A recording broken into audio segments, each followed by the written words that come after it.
In today's video, I'm going to teach you how to design a hoverable gradient button component in Figma.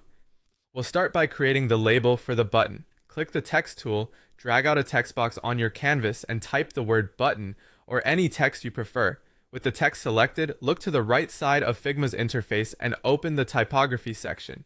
Increase the font size until it feels bold and readable. This will make the button feel substantial and clear. Now right-click directly on that text and choose Add Auto Layout. This wraps the text in a frame so the button can grow and adjust automatically. You can resize it by dragging the edges, and the auto layout will keep the text centered. On the right side, scroll down until you see stroke. Turn it on and adjust the weight and color to your preference. Next, find corner radius and increase it to 30 to get a smooth, rounded pill shape. Select your button and duplicate it by pressing and dragging with Alt to create a second copy.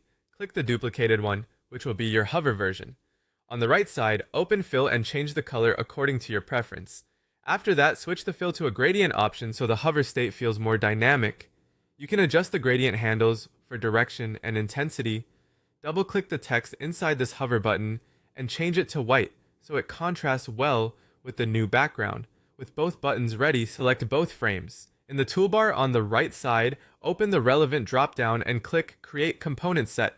This groups your two buttons into a single component with variants, perfect for prototyping a state change. Go to the top right corner and click Prototype. Click on the first button, then drag the blue node to the second button to create an interaction.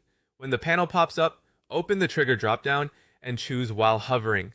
Under Animation, select Smart Animate so Figma smoothly transitions between the normal and hover versions. Next, click the frame icon and create a new frame for your demo. On the left side, open Assets, then choose Created in this file. Drag your new button component onto the frame. Finally, select the frame and run the prototype. Hover over the button to see the gradient hover animation in action. If anything feels off, tweak the size, stroke, or gradient, then test again until it looks and feels just right.